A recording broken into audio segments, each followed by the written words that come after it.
Welcome to the Natural Passages podcast. It's about revealing the unmarked doors of life. My name's Herb Stevenson. And I'm Sahadeo Ramharak. We are delighted to have you join us as we engage in an ongoing conversation about the ever-changing world of spiritual awakening. In the weeks ahead, we'll be sharing my own 30-year journey, which ranges from moments of seriousness to moments of humor. My intention is that my experience will resonate with you and help you gain insight into your own unique journey. Anticipate thought-provoking discussion, shared perspectives, and moments of laughter as we explore the concept of living in the present moment. During our time on this podcast, we delve into the practical aspects of spirituality. We'll be offering simple techniques and different viewpoints to assist you on your personal spiritual path. So, take a minute, unwind, relax, and let's embark on this enlightening journey together. Thank you for tuning in. Good to see you again. Great to see you. It's a pleasure to be here. I like being in your presence. That's mutual. So I understand you have some questions for me. Yes. So one of the questions that I have is, last time we were talking about the natural passages in life. What are, from your perspective, what are the passages? Is there like a list of 5? Like, how many passages do we go through? Is there one that's like kind of pre-programmed, for lack of a better term? Sure. If you go back into the indigenous cultures, depending on the culture, they would have a rite of passage periodically. So one of them that's most well known is when people, we still have some of these passages. So for the Jewish community, it's bar mitzvah and bat mitzvahs. For the Native Americans, it's when they would go do a various types of vision quests, which were actually, we call them vision quests. They were actually called lamenting for a vision, which is, I'm crying to remember why I came onto the earth. And so it would be 4 days without food and water and in the woods to face fears and do various things, which would be a way of transferring from childhood to adulthood, beginning to realize there's more to life, and there was teachings and stuff. From the Natural Passages program, what I've done is I've integrated the medicine wheel from indigenous cultures with Jungian psychology, Robert Monroe as well as Carl Jung. So there's 4 distinct parts of us that we go through chronologically. So if we just stick with men, and then I'll reverse it for women, a passage for men is usually between 0 and 10. A boy, based on what's role modeled to them, formulates their masculine energy. Masculine energy basically means the courage to be present and the courage to show up to life. Then at 10, 5 to 10 is starting point. Now it's earlier because they go to school. Boys were sent to school to do what? To learn. And that's a place where when you're learning what's called magic. Read, write, arithmetic. That's all magic to the mind. It's like, oh, how do you do that? 1 plus 1. Oh, that makes 2, and it's magical. Yeah. And so, but it also is laying the groundwork for what's going to be the vocation of how they work in life. In the old days, it was they learned how to plant, hunt, do various other things. So that's a natural progression, and so that one's about respect. And the respect is interesting. It's respect for yourself and respect for others. And it becomes difficult because during that period, we're actually learning all this magic, and we haven't quite developed enough to have an ethical understanding of how to use it appropriately. And that's why it's about respect for self and respect for others. Because if you get into it, addictive behavior happens during this period. So let's say it's 10 to 35, 40. Okay. It's when people get clever. How do I compete, get your job? Yeah. All sorts of crazy stuff human beings do to each other. And as you mature, though, in the magician energy, what ends up happening is as you get towards the latter part is you begin to realize that you formulate specific values. And those values then is what happens 45 to 55, 60. We learn, this is men, compassion. And so you see a lot of softening of the heart and how they relate. And it's also a place where it's an interesting is during this period is there can be often a lot of divorces because as the man softens, he may not have stayed in relationship with his spouse. His heart's awakening, so it gets projected onto somebody else, and we're not really paying attention. And I'll elaborate on that. And then the last one is our latter part of our life. It's about generosity, and during that last place is where we realize we can initiate, create, and support change in the people in our life, but we have to do it without outcome because we have to give them the freedom to be who they are. Now it's kind of crazy. We don't learn that until we're older. Yeah. In indigenous cultures, it was built in. The grandparents raised the children. Right. Yeah. So they help them develop these in a communal type of way. So when we look at these stages, the thing that is struggled, and the reason I say the medicine wheel's involved, if my grandparents supported me to learn how to have courage to be fully who I am, my masculine energy, and learn how to have respect for myself and others. And I'm always doing it from the center of who I am instead of what the world's telling me I'm supposed to be. We develop what I call internal authority. We live in the center, which is based on spiritual practices, traditions everywhere. Yeah. We always have to come back to the self.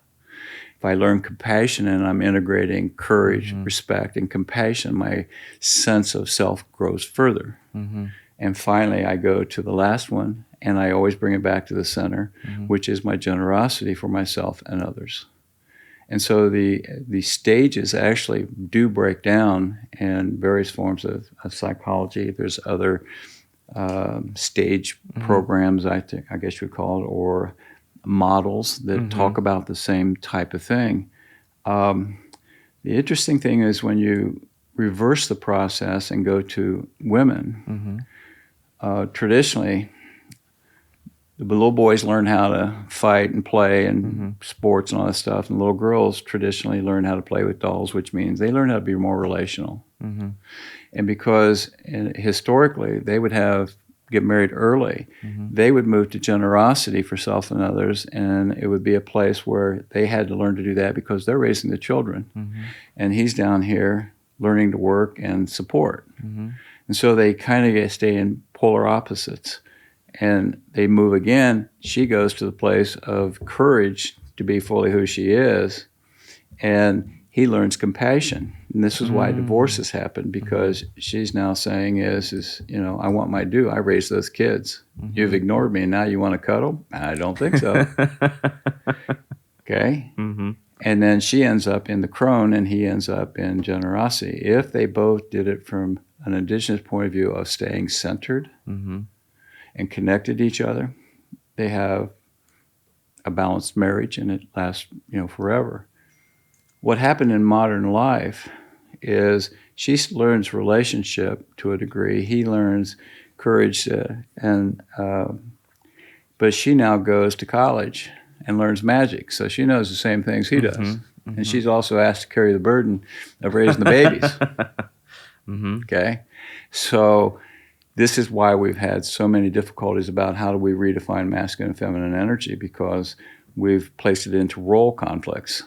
And so then she goes on over here and it gets even more courageous because she's realizing I can do everything you did. And that's why issues around the glass ceiling and things of that nature are an issue, because she's earned her dues. But if they continue their progression, they end up at the top together, generosity for self and others. Yeah. They have built the family that they initiate support and to be who they are without attachment. Yeah. And the best example I can come up with is a power couple is George and Barbara Bush is probably the closest to that. Okay. Family was first, core values, service to the country. Am I saying it's perfect? No, but that was their core, and they did that, and that was reflected in all their kids as they ended up building their own careers. Does that make sense? Yeah, it does. And it's interesting because when you look at Hinduism too, it has Mm-hmm. a similar thing. Like there's 4 stages. The Yes. 1 to 25, I think you're supposed to, like, they call it the brahmacharya stage. I could be incorrect in the pronunciation, but that's your learning. So Mm-hmm. everyone is supposed to go try to learn their magic or learn how, whatever your craft is that how you survive, how to build your life. And then 25 to I think 50 is karma. That's the stage of karma, which is I think you had mentioned this too, like till 40 was indulging in the pleasures of life. Mm-hmm. And then 50 to 75 is about charity, community, like giving back, generosity, right? You've built something, now you're able to make a community impact. And Right. then 75 to 100 is, I think, more compassion to yourself, but really building your spiritual connection, solidifying that, and I think building your family, like passing down that information so you can make an easy exit. So it mirrors similar patterns. Almost all spiritual traditions Yeah. have these, but we don't teach them. Yeah. And we, unless you follow, like in the Hindi process of learning the spiritual practices and the dynamics and living them, Yeah. then what's happened in society is we chase shiny objects. Mm-hmm. Okay, and instead of sitting down saying is how does this fit to who I am and who I want to be. And this has been the biggest difficulty we have. So let's go back to our prior conversation about midlife correction. So what is happening is as couples come together and they do not stay centered, Yeah. a midlife correction happens. It says that either brings them together or moves them apart. Frequently, one or the other says, I'm unhappy. Often they'll say, I'm unhappy as they walk out the door.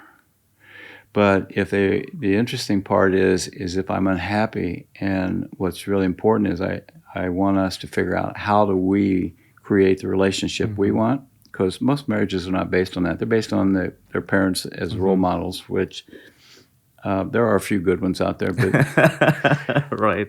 there's many that struggle with it. And so the question is my present marriage, we spent a lot of time, several years, defining what is it that we wanted to create as a marriage, because we're a cross-cultural marriage, not only because of my racial makeup, but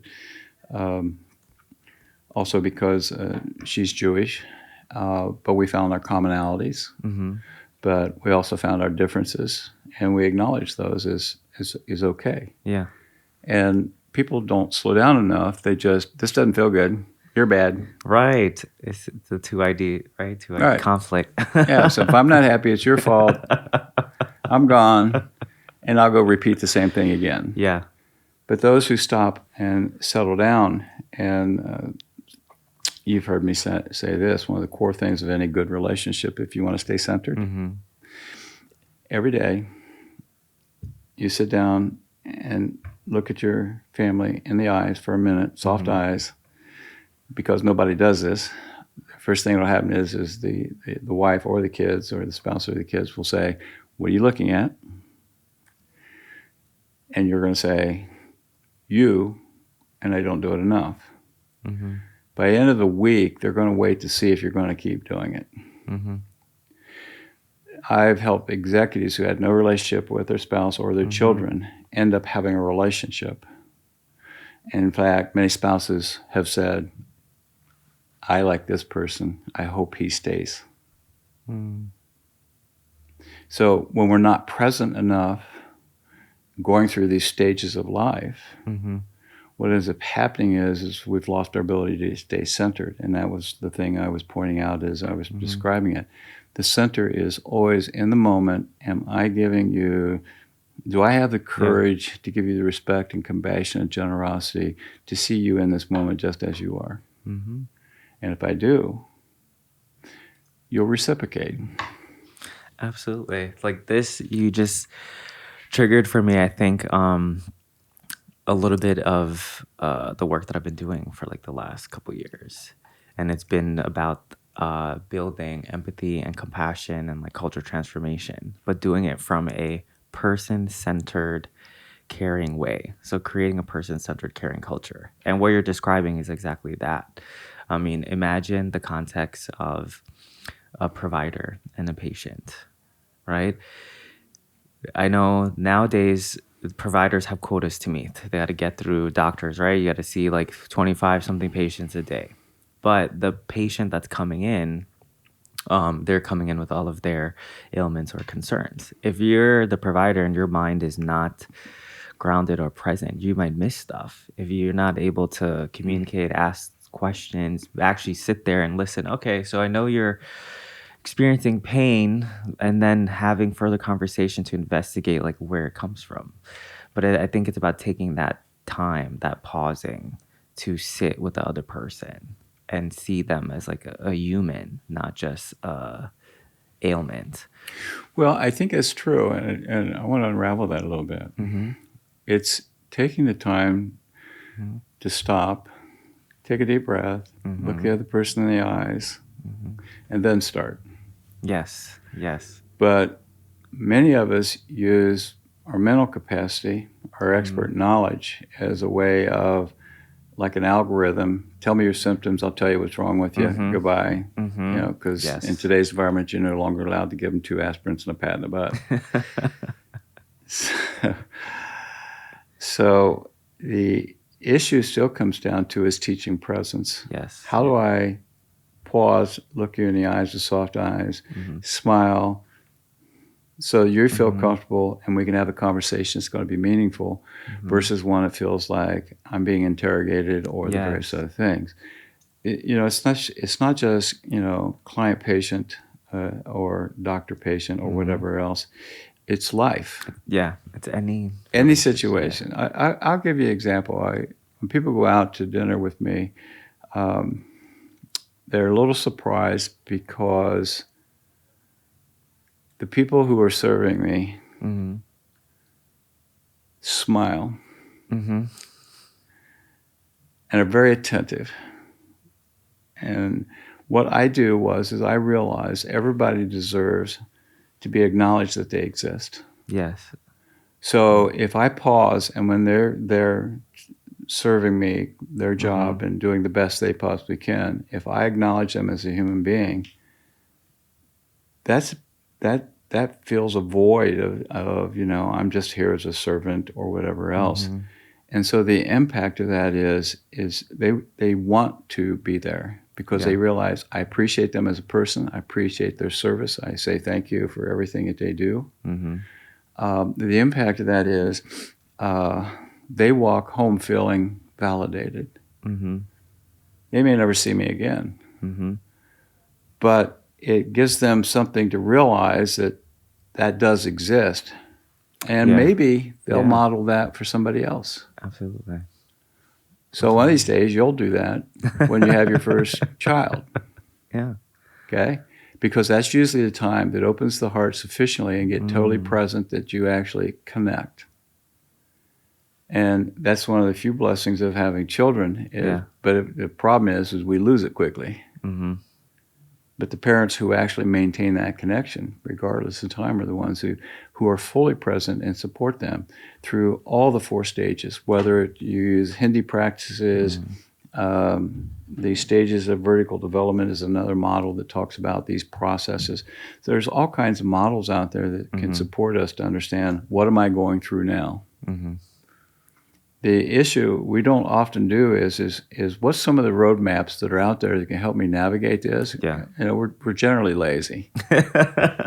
But if we get curious and we go say, what are some roadmaps that says, what are the stages that I'm going through? What's happening? And they sit down and say, oh my goodness, that's true. That's what's going on with me right now. Just like you're 38 and going to have an existential crisis. Midlife correction.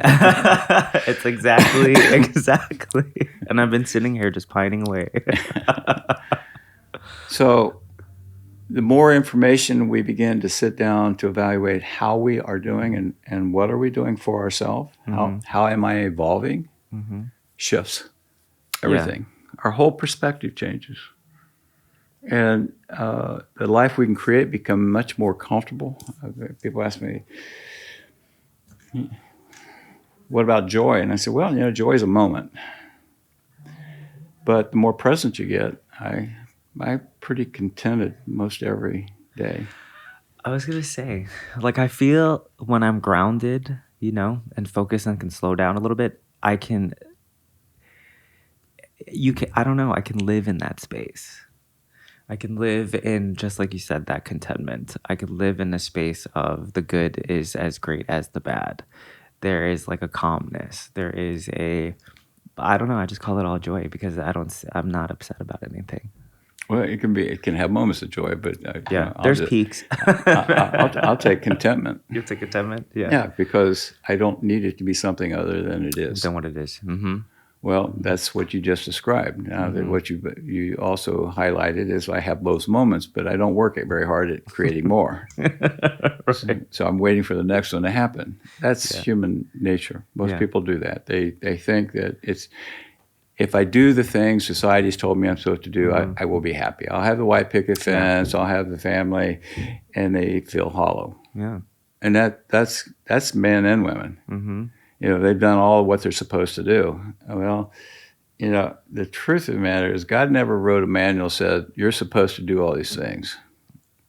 What he did suggest is that you treat people well, treat yourself well, and that you live a good-centered life, which would be have courage, respect for self and other, compassion, and generosity. It breaks it down to something as simple as that. Instead of chasing a dollar or whatever else that they chase. Yeah. And it's amazing, but like, what was the hardest thing for you that you had to like unpack? Like, what was one of the hardest beliefs that you had to like let go of or change? Well, most people struggle with this. If you've been taught a very strong work ethic, work ethic is based on a lot of shoulds. A should. So to be a good person or to have self-worth, decent human being, take your pick, not be a bad person, you work.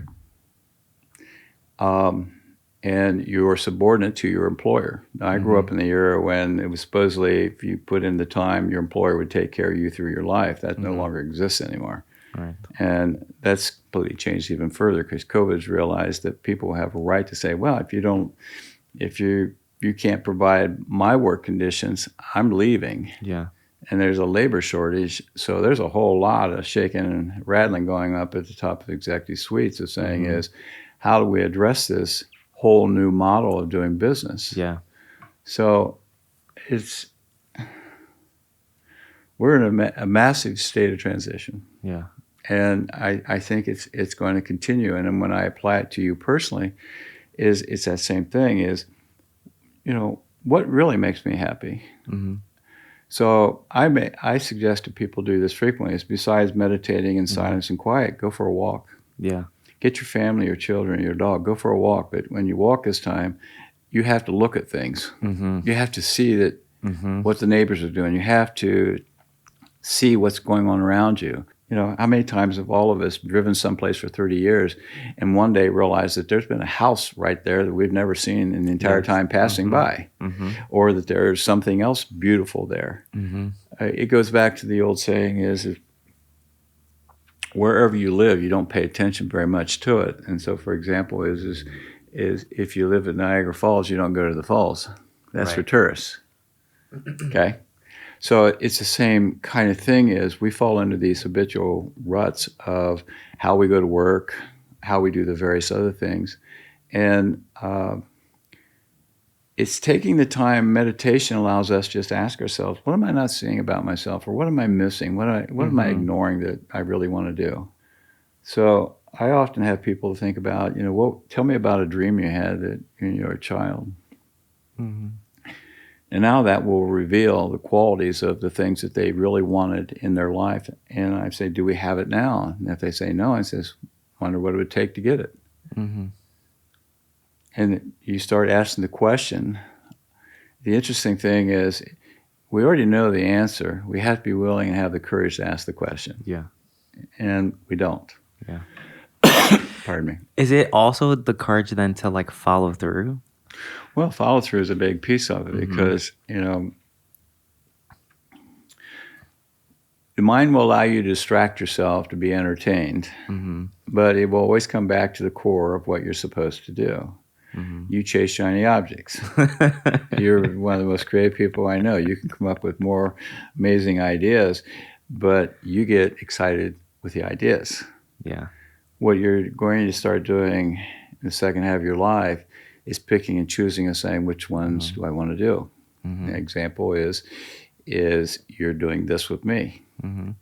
It's making a commitment to something you've wanted to do. And I will provide the discipline that we don't chase too many shiny objects. Yes. And even in this journey of myself, I had to develop this awareness too, and like acceptance of who I am, which is running around maybe getting distracted or chasing shiny objects. The adventurous spirit, the curiosity of life. And it's funny, when I moved to New York, even in my work role, people had started to ask me. I became aware of myself through other people, and they would ask me like, "Do you have ADD? Do you have ADHD?" And I really had to look and analyze that. By the way, those tests are really expensive and they're outside of insurance, so it's available that you could do that. However, I asked one of my friends that had known me, I think, since college for many years as well. And I was like, "Do you think that I could have ADD? Like, what do you?" She's like, "Since I've known you, you've always been like this. This is just a part of like who you are." And so accepting it and working with other people that might accept that and know that about you. Well, now we can create moves because we're working with strengths, something that's not seen as such like a negative thing, right? It's funny, I hear my mom in my head. Being like, "Oh, you just jump around. You can't make a decision and decide one thing." And what's funny is recently I learned again that like in Hinduism, we have a spiritual guide. There's lots of gods. And so you could find the one that resonates with you. And so one of them, based on my time of birth and all those other things, is Hanuman. He's the monkey god, and he jumps around like it's in the nature, right? And they call the mind the monkey mind, and it does jump around. But it's about learning the other tools, just like you said, being able to ground it. Because Hanuman has, I just learned through the piece recently, that he has the ability to literally make his mind just go blank and shut it off. And it's one of his gifts. Yeah. And it's presence. Yes, exactly. So that's what you're developing. Yeah. So monkey mind is kind of like, if you look at, monkeys in general, they bounce around a lot. And that's why we make that correlation. But they're also smart enough to know when it's time to stop and eat a banana. Yes. Okay. Yeah. And so it's one of the gifts you have, because you get so excited and passionate about so many different things. And the question it comes down to is, it said, okay, is it time to pause? Am I doing what I want to do, or am I just being playful? Right. Yeah. And that's the big shift that's going to happen is your second half of life, because you begin to realize, okay, this has all been fun and great, and I had a really good time. And the end will be a narrowing down of focus towards what you really want to do. And that's why I call midlife correction, because if we pay attention to it, we will shift our life towards that which has been calling to us to create. It's in reflection, with the work that I've been doing to transform the culture in the clinic, it's been leading me to exactly this point. Like, it was a grant funded position, right? So eventually it's going to run out. We were signing up to do this certification to transform the environment. Culture change takes 7 years, 10 years. Fast track this, we're doing it in 3 to 4 during COVID. And I loved the idea of it, and I came in, and it was about this, doing person-centered care.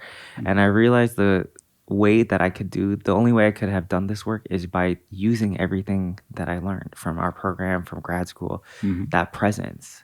Creating change in people, building compassion, opening their hearts. It starts with other people just being grounded and showing them dignity. Coming into the government environment, because it's a city healthcare system, You have employees. They're people. They have their lives. But what I started to do was pay attention to how they were talking about it. And one of the hardest things was learning. People would come in and they would describe their work time. It would be like 15 years. I have 5 years left. I have 2 years left. The conversation around their time to me felt like a prison sentence. So it didn't become, oh, what do you want to accomplish in the next 5 years? How do you feel about, the 2 years that you have left? It was like, oh, I'm just doing my time and waiting till I could get out.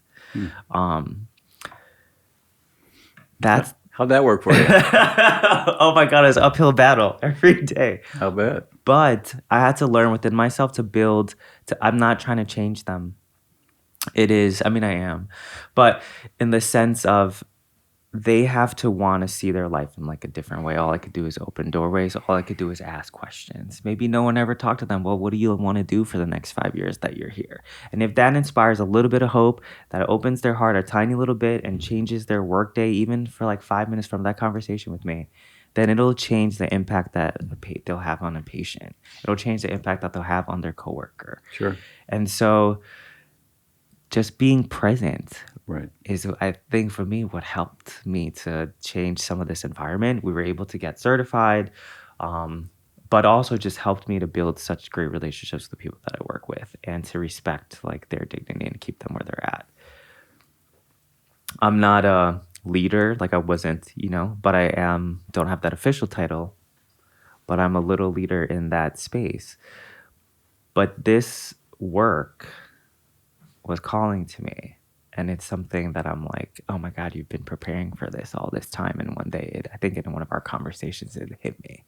And this was like what I want to do. And which is what you do. Holding space, being grounded, and allowing my presence, working with my presence to just, that creates enough change in itself. Sure. It will always change, help enough. Mm-hmm. It makes a precious moment for many people. Yes. And so that's the key to it as we continue to discuss during this podcast is one of the unmarked doors is not understanding the simplicity of life is actually based on learning how to be present again. Mm-hmm. So the cycle of life is we start in innocence and we end in innocence. Mm-hmm. What innocence is actually pure presence because the monkey mind's not ruling the roost. Mm-hmm. And so years ago, I was very ambitious like you and was going to change the world. And one day I realized the world doesn't need changed, but it would be a better world if I support one person at a time. Mm. And that is more than enough. So you did your part in there. And for me, that's where I'm at right now. I want to feel like, and it's so funny because it came from, I think, a conversation I had with my dad. And he said something to me. So what he said was, I thought you were going to change the world and we had all these like hopes that you're going to do all these things. And I looked at him and I was like, I felt all this like hurt. I was like, oh my God. But all I could look at him at that moment in time and look at him and say was, okay, I'm hearing how you feel. And I was like, but I don't think you understood maybe how I have. And to give myself that space to even own that maybe my presence, maybe the path I've been on has been able to. I got confirmed with the role that I'm in now that I definitely, well, I hope I did. We got the certification, so hopefully it made a difference, right? Sure. But I was like, you missed all the other thing. Like there's a cultural change that happened here. There's all these wonderful things that I've done, but you got to open the perspective. You got to learn how maybe I didn't change it in your way yet, or maybe I have already, and you just never never asked, and I never showed it to you. I never brought it to you to like be like, hey, this is what I did. But no, I'm motivated by it a little bit. Did he respond to you? He, not really. I think maybe we could revisit the conversation because we're in a little different place for him to take the time to like see. But that also requires him to be in that space to be able to like receive and be grounded and not in judger mode and stuff like that. The good thing about presence is it's contagious.